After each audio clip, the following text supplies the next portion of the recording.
Halo, kembali bersama dengan saya, Dimas Eka Putra dalam Strategi Pembelajaran. Hari ini saya akan membahas mengenai strategi pembelajaran berbasis proyek yang ditujukan untuk siswa kelas 7 di tingkat sekolah menengah pertama, yaitu SMP. Materi yang akan dibahas yaitu mengenai tentang karya-karya Kristus dalam kehidupan manusia. Materi ini terdiri dari 2 sub CPMP yang akan dicapai, yaitu yang pertama, siswa mampu mengerti dan memahami mengenai karya Kristus dalam kehidupan manusia. Kemudian siswa mampu menjelaskan mengenai karya Kristus dalam kehidupan manusia melalui pembuatan poster yang nantinya mereka akan jelaskan melalui poster. Oke, baik, saat ini langsung saja kita masuk dalam langkah-langkah penggunaan strategi berbasis proyek. Yang pertama yaitu mempersiapkan pertanyaan-pertanyaan seputar proyek. Dalam hal ini, guru melakukan pembukaan pertemuan dengan doa, yaitu dan kemudian mengambil absensi, kemudian menyampaikan tujuan pembelajaran yang akan dicapai hari ini, serta kemudian menyampaikan atau menjelaskan tentang materi yang akan dibahas, yaitu mengenai karya-karya Kristus dalam kehidupan manusia.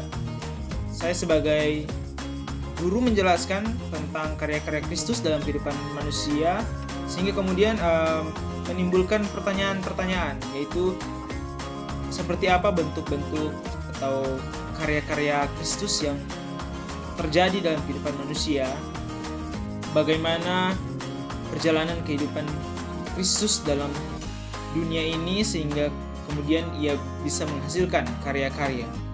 Kemudian bagaimana peran Kristus dalam kehidupan manusia.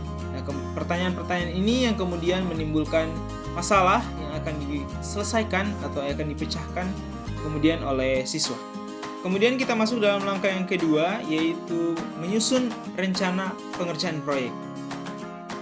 Setelah guru menjelaskan mengenai materi, yaitu tentang karya-karya Kristus dalam kehidupan manusia, sehingga kemudian memunculkan masalah atau pertanyaan-pertanyaan seputar materi yang kemudian akan diselesaikan oleh siswa, guru membagi siswa dalam bentuk kelompok yang kemudian dari masing-masing kelompok ini nantinya akan membahas atau memberikan jawaban atas pertanyaan-pertanyaan tadi dalam bentuk poster.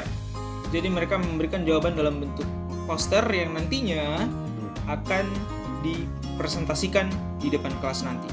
Oke, baik, saat ini kita masuk dalam langkah yang ketiga, yaitu membuat jadwal terstruktur pengerjaan proyek. Nah, setelah saya membagi siswa dalam beberapa kelompok dan menjelaskan mengenai apa yang harus mereka buat untuk menyelesaikan atau untuk menjawab pertanyaan-pertanyaan, yaitu saya memberikan batas waktu pengerjaan itu kurang lebih 45 menit, dan kemudian masing-masing dari kelompok ini akan mempresentasikan hasil pengerjaan mereka di depan kelas nanti. Oke, saat ini kita masuk dalam langkah yang terakhir, yaitu langkah yang keempat, memantau proses pengerjaan proyek. Nah, dalam proses pengerjaan tugas yang dilakukan oleh siswa, di sini saya bertanggung jawab untuk mengawasi dan memantau sejauh mana siswa melakukan atau membuat tugas mereka. Apakah mereka menemukan masalah atau tidak dalam proses pembuatan tugas mereka. Kemudian setelah tugas selesai, siswa mempresentasikan di depan kelas, sehingga kemudian saya dapat menilai kelompok-kelompok mana yang menjawab dengan tepat dan kelompok-kelompok mana yang tidak menjawab dengan tepat atau yang masih kurang tepat.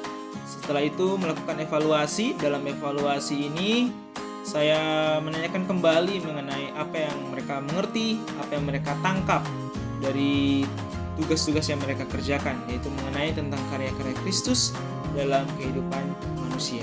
Oke, sekian dari saya. Terima kasih.